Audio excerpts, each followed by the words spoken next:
Good morning. Good morning. Morning.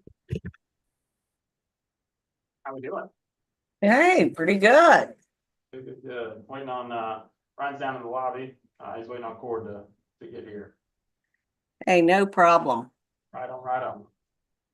We are live on YouTube, just so you know. I can barely hear you. Let me see if I can turn my speaker up. I try again. I turned my speaker way up. Can you hear me now? Yeah, A little bit better. a little better. Excellent. I'll just let you know that we're live on YouTube, since we are past that 10 o'clock time frame. So just waiting on Cord to make his entrance. No problem.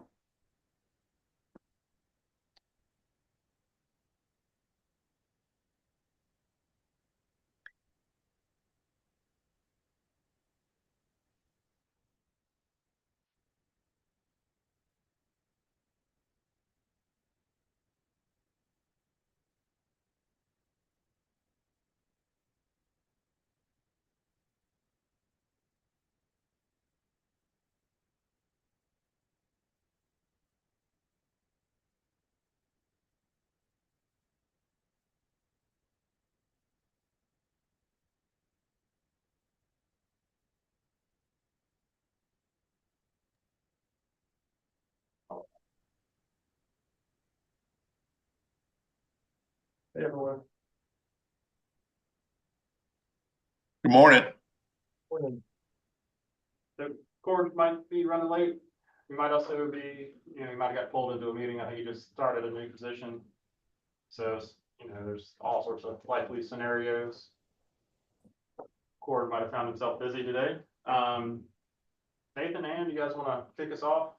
That way we'll get going, and then we can catch up Cord after the meeting if he does make it in. Yeah, I'm good. Hold on. All right.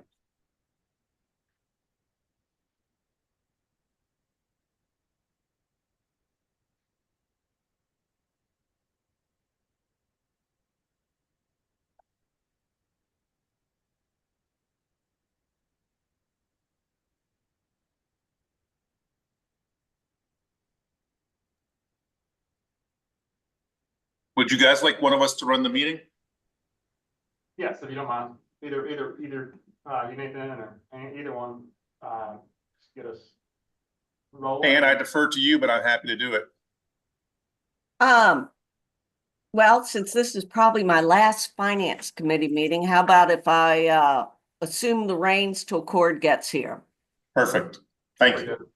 Okay, well, I will dispense with the welcome and remarks. And let's talk about the status of the budget and upcoming priorities. All right, so we can get going on the third quarter financials.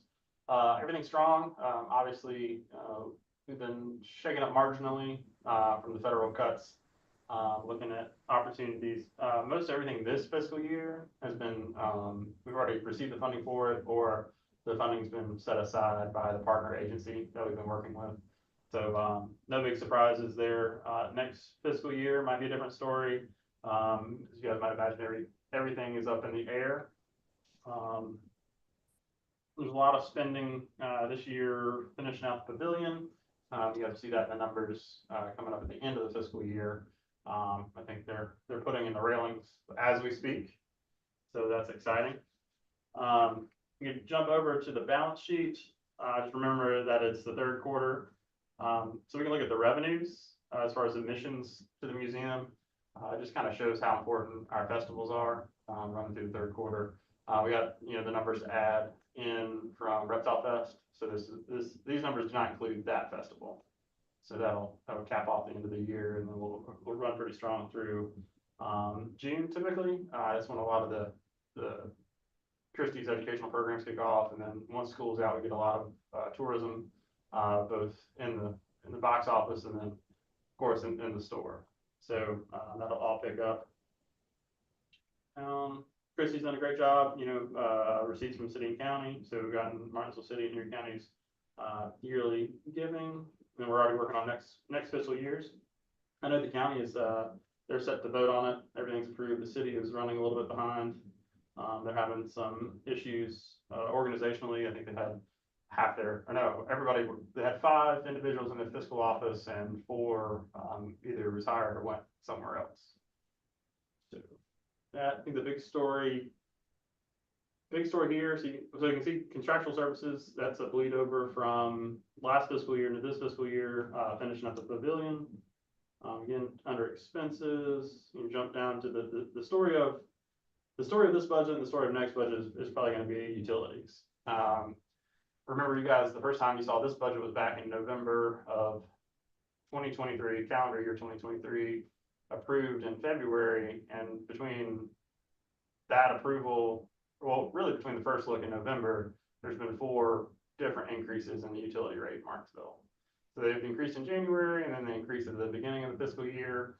So I think we're running, I think I have 27%, but I think it's more like 34%. We'll know a little bit more as this fiscal year kind of ends up. So yeah, you're looking at utility being right at 100% going into the fourth quarter. But I mean, that's the surcharge. The base rate doesn't increase all that much, but then they add the surcharge to all across the board. And that goes back to early 2000s deal they made with a company out of Ohio. Anyway, costs are coming due now, so they're looking for any penny they can get. And then if you go down to organizational memberships, up a little bit this year. We have the AAM reaccreditation. I think that was an additional 3,000-4,000, so not terrible. Yeah. And if you like, I can jump over to the capital projects. Yeah, let's go. No problem. Douglas is right in line. I think we're about, there's going to be a facilities meeting later today, but Douglas is shaping up really well.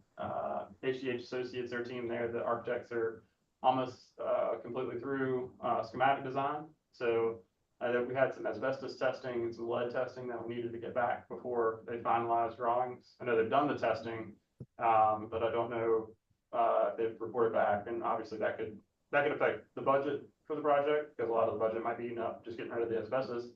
And then if there's a way to engineer the drawings to make that less impactful on budget, they'll do that as well for us. But hopefully it's all just the ceiling tiles, and then I think there's some floor tiles that are asbestos too. So I think that we'll just get an abatement team in there and knock that out.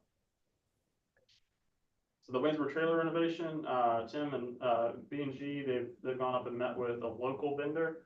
We're supposed to be getting a scope back imminently. So hopefully they can give us a scope, and then we'll go out for bid on that as well. Not as involved as a renovation project for, say, Douglas Avenue. There's no schematics or preliminaries or working drawings. You pretty much just get scope of work from the contractor, and then they'll go renovate it. So it'll be full renovation, brakes, hydraulics, inside, outside, the roof, clean up all the spots where we got a few leaks, HVAC in the unit, and then lighting, of course, inside. And they'll leave exhibits up to us, but it'll be a blank slate. It'll be like new when we get it back. So hopefully that'll move right along. And then the education pavilion, I mentioned that earlier. Looks like substantial completion. Most of the work's been done to date. So we've got the stairs are poured, the electrical's run. They're just kind of adding the decorative railing now. So, and then the railing we added to, so there was a change order about 4 weeks ago. The railing on the left side, we've added additional, I guess, screening area to it. We were worried about with the architectural rock for the French drains there. The kids having, our age group being so young and having so many windows near all those rocks, we decided it was important to put a guard to keep the kids out of the rocks. So then Waynesboro, you guys know, I don't know if you're tracking the budget at all. Seems to be capital projects are the last thing on our governor's mind, which is understandable. I think he's using that to add to the rainy day fund. There's an explanation online, and I wouldn't want to hazard a interpretation of that. My understanding is there's big money in construction, and by pausing or delaying, we do save money for any kind of upcoming recession or any kind of upcoming downturn in the economy due to the federal employee layoffs. So a lot of those are in Northern Virginia, and I believe it will not as bad as 2008, but I think we're looking at the slowing down of the economy. Then, of course, you have some additional projects. So the greenhouses, the floors are in there, ready to go. Parking lot resurfacing, I say near completion, but that's complete now. Pressure washing the front, that's near completion. They still need to stain the front concrete patio, window film installation. There's a lot of things that just happen kind of through the course of business on these smaller projects. And then, of course, the surplus and the library compactors. I think we've had some not success in bids, but we've definitely garnered some interest from local parties. There's a dealership for their records room is looking to purchase them. I don't know, being installed with the metal railing in the concrete. I think that's got some people nervous, but we're working with them, answering all their questions. So if nothing else, they'll get some static shelving out of it. And then some kind of, I guess, more exciting news. I haven't seen it in black and white yet, but I also didn't see where it was vetoed. We asked for an additional roughly $70,000 going into the next fiscal year to support our lower paid staffing. So trying to get educators up to a reasonable level, I would say to a cost of living level. We were successful in getting it into the amended budget through the legislature with the help of Delegate Eric Phillips and Senator Bill Stanley on the Senate side. Issued that for us, got it in, and then with the governor's veto, what he's done, what he did Friday, I didn't see it in there as an item that they were removing. So I'm still waiting for it to be printed in black and white before I am 100% that it is in there, because it is still wait to be seen. I do have an email into our budget analyst. She's obviously busy this time of year and with everything going on. So I asked her, hey, can you send me a copy? Can you send me the finalized version, please? Hopefully it'll be in there, and then we'll take care of staffing July 1. Well, hopefully you will know by the board meeting. Yes. And moving on to budget, so that's included in the budget fiscal year 26. That's the additional legislative request, the additional appropriation for a 1% bonus and increases for staff at 3%. So cost of living increases for us. You can go down to I guess really jumping down to utilities again. That's going to be the story of most budgets here. And the next is just the consolidation of our appropriation going to pay for utilities. That just the assumption is they're going to keep increasing. So just made an informed decision on where we think that'll be by the end of next fiscal year. Okay. That is a lot of information, but really not much change as far as the budget goes. It's level year to year with the increases for staff salaries. Without me flipping back and forth, do we admissions to the museum for the budget is at 92? Is that what it was last year? Yes. Okay. I feel like I've said this at meetings before, but while we have outliers certainly on some of the line items, it is reassuring to see overall expenses in line with where we are in the year. And of course, it's always nice that we typically seem to run ahead of expenses on the revenue side. So no worries there. Yes. And absolutely. And thankfully, we've had special fund carryover to get us kicked off the beginning of every fiscal year. Yeah. And you mentioned maybe just briefly when you started talking about the budget, maybe some of the uncertainty with federal funding. I am wondering, what parts, if any, of the budget are related to federal funds, or is that more grant related? That is, luckily mainly grant related. And so far, no rugs being pulled out there. I mean, you never know, but how's that looking?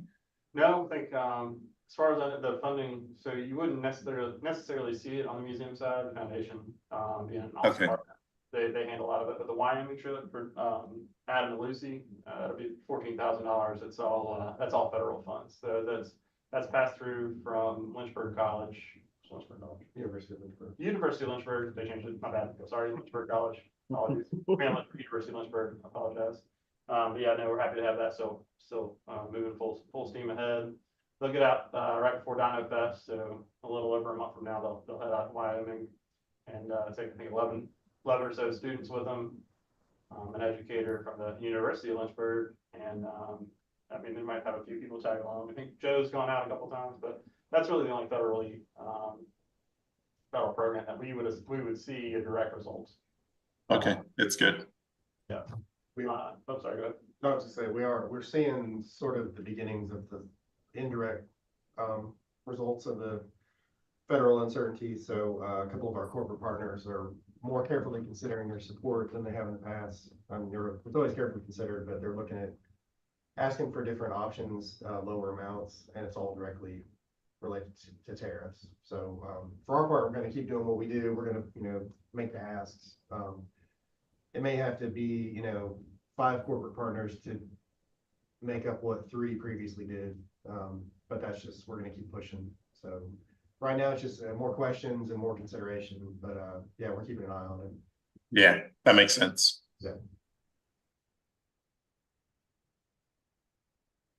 Any questions on the status of the budgets or the upcoming priorities? Everything looks good to me. No, sorry, eating my breakfast. My kind bar. I guess we kind of touched on this on recent and pending support. Jonathan, you were kind of talking about that. No, you wanna, Ryan, you wanna take that? Yeah, so I'm happy to, Kick off the advancement report. yeah, I'll provide some updates. I'm gonna reference the advancement report somewhat, but I'm gonna try to keep it really big picture. So just looking at overall numbers, everything's looking good. Starting with the endowment, we just had a finance committee meeting 2 weeks ago for the foundation, and the endowment's up. So, I mean, we're looking at quarters. So from December 31st to March 31st, we were up just over 3%. Obviously, if you check it daily or check it by the hour, it can get really stressful. But and compared to last, so we're looking at the March 31st snapshot. Compared to last March 31st, we're up quite a bit as well. So What's the total amount in the endowment now? as of March 31st, it was 1,087,270. Woohoo! That was up over, it was 955 March 31st, 2024. So I think we took a slight drop between December and March, but it went back up, and I don't know where it's at today, but it's in good hands. So good news there. And Ryan, I believe you said in the past that while you can monitor it daily, these funds are being professionally managed by someone else. That's right? Exactly. Okay. And they're really good partners. So if we're looking at withdrawing funds from cash on hand from different accounts, it's quick response. I mean, they pride themselves on, we'll get you a check in an hour if you need it within an hour. So Nice. so yeah, we're able to, anytime we need, have questions or want to get status updates, it's just a phone call away. So that's good. Yeah, and we just have to trust them to navigate these rough seas as much as they can. Yeah. And they will provide any level of detail that you want, more than you want. So if the trustees ever wanted to have the representative come and talk, I know he'd love to do it. So we'll just keep that in mind. So looking at visitation, we're compared to third quarter versus last third quarter, we're up slightly. So that's a really good continuing trend. It's a combination, of course, of general visitation, festivals, education programs, things like that. We also track on page 3 of the advancement report we look at number of gifts, so it's not the dollar amounts, but it's the number of gifts that come in. So we're really strong there. We're right on par with last year. And since March 31st, we're actually ahead. So it's looking to be a record year, record fiscal year as far as number of gifts. So that's good news. That's everything from memberships and annual fund gifts all the way up to larger corporate partnerships and grants. So again, not the dollar amount, but the number of gifts. Really, really good engagement there. Looking at memberships, so we're continuing growth there. We're over 600. That fluctuates somewhat on festivals. So festivals, we tend to see a lot of renewals. So this does not reflect the recent Reptile Festival where we had not only new members join, but a lot of folks renewed. So we should see pretty strong numbers next quarter for that as well. Looking at Museums for All, skipping to page 5 on the report. Really strong engagement there. So we're for the third quarter, we're at 8.1%. And that's up over the average. We average normally right at 7.4%. So that's continuing not only again at festivals, but just everyday visitation. Folks locally and regionally are taking advantage of that. There has not been a direct effect from, so that program is managed by IMLS, which of course you may have heard suffered some recent major funding cuts. But the money doesn't really affect it. So it's pretty much administered by individual museums. So we're keeping an eye on it, but we're gonna, even if that program went away, we would continue it individually. So for us, it's more of the marketing support provided by IMLS. So we're gonna continue to work with them. Program is still going strong. So hopefully continue that. As far as upcoming, so current and upcoming, we've got several partnerships that either are just coming in or pending. So we actually, I guess 2 weeks ago, we had an exciting gift. One of our longtime donors gave a $10,000 gift for a combination of summer camps and also support for biodiversity research on her property. So she's been a longtime supporter. She last gave a 3-year gift for 3 years of summer camps. And so she just renewed that. That was really nice and indicated that she'll give another gift in December. And we also talked a little bit about retirement plans, things like that. So yeah, it's a really nice partnership. So Boxley. So Boxley's been a longtime partner. They're an example. They've traditionally given us $10,000 for about the last 5 years. They went to a $5,000 level this year, and that's not any reflection on us. It's more of just the uncertainty with the tariffs. So they're hoping to get back to the $10,000 level, but for their part, they wanted to take that conservative route. But still $5,000 and still going to provide the programming support that we need. As far as grants, we've got several in process pending. We've got a Patterson grant for $25,000. We'll find out in the fall. This week, we should find out about the Thurman Trust. That's education support. So they've given $5,000 a year traditionally for that. So we'll see maybe today, maybe tomorrow on that. We've also got a Monogram grant for $10,000, and then I guess 2 weeks ago we submitted a grant for the VA 250 program. So it's through the Virginia Tourism Corporation, but it's specifically tied to the 2026 VA 250.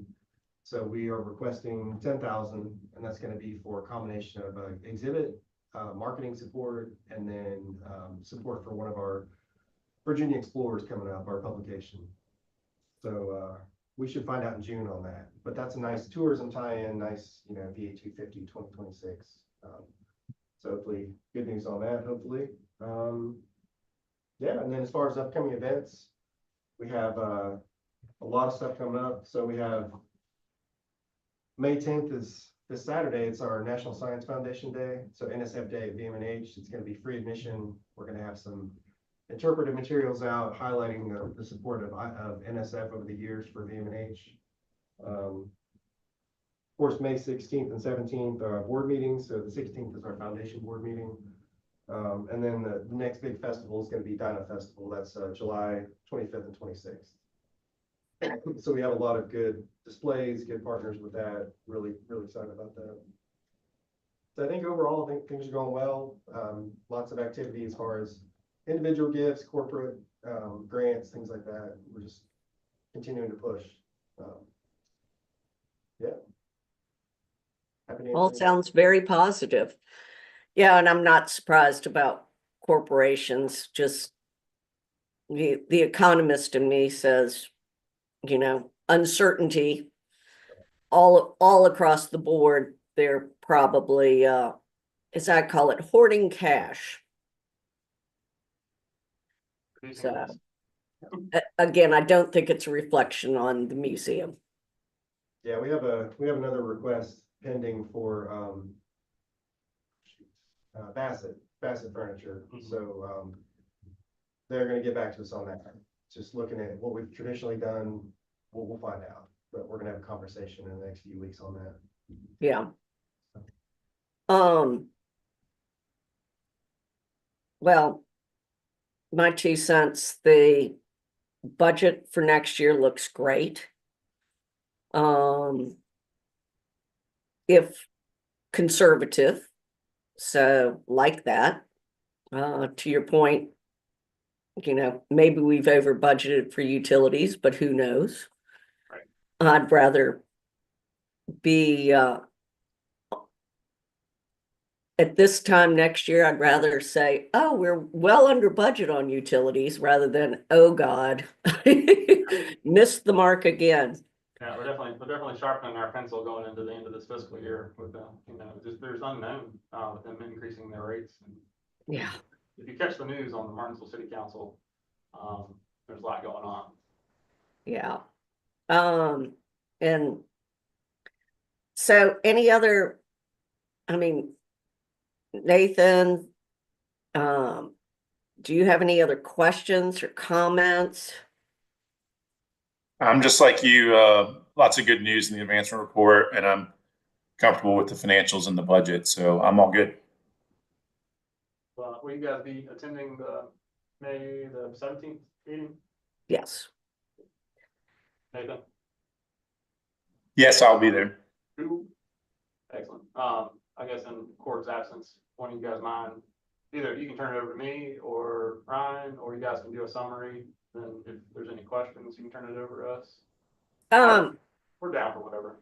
Yeah, I think we're fine. One thing that might be nice, for the upcoming board meeting is to, see the new pavilion. Yeah. So if we can schedule some time, maybe at the, end of the meeting for a tour, so to speak. I think that would be helpful. I think it's always good.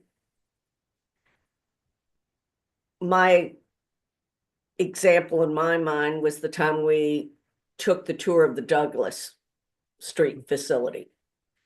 It really helped to see where the money was going and where it had gone at that point. So kind of the same thing. I think it's always good for board members to be able to, as I call it, touch the money. Sounds like a great plan. Absolutely. We like showing off too, because it's a lot of work. Well, yes, Yeah. as you should, but we want the board members to not say, how did we spend X amount of dollars on this project? Well, if they see it, they go, well, that was so worth it. Sounds like a plan. Yeah, sounds good. We'll knock that out. I think, be some voting on board, vice chair, board chair, treasurer. So it's not gonna be a regular meeting anyway. So breaking it up with a tour would be probably, I think people would welcome the break. Yeah. I'll be sure to dress appropriately. Well, if nobody else has any questions, comments, or recommendations at this point, I'll turn it back over to you guys. All right. Well, yeah, I think we're good. Looking forward to the meeting coming up. And you guys can reach out via email if something comes up or think of the question later on. But otherwise, I think And I was out of the country when Mark died. I was very sorry to hear that. That was tragic. It's definitely Definitely a shock on our end. unexpected. And, Yeah. Yeah. I think, Joe, I think he talked to him, days or hours before. So I think it was real abrupt, and I think, we're definitely gonna look at honoring him during this next board meeting in one way or another, so. I think so. Well, I mean, he and I came on at the same time. And, so, and he's somewhat of a neighbor of mine. Yeah. Um, Yeah, it was. lives like 2 miles away. So very sad. But yes, hopefully we can do something to honor him. There's gonna be a celebration of life on July 11th, that they'll make public at the meeting, they'll let everybody know about that, so. Yeah, oh, definitely. And it's at Blyle's Funeral Home on Augusta Avenue. I think 2:00. I've got it on my calendar. I think we're gonna be there, so. So should we move to adjourn? I think good on our. I move to adjourn in second or whatever I need to do. Yep. Thanks, David. Woohoo! All Well, right. good meeting you guys. Nice, focused, and I look forward to seeing everybody in May. Sounds good. Excellent. We appreciate it. Thanks, Ann. Thanks, guys. See you in May or later this month. Thanks, Andy. Bye.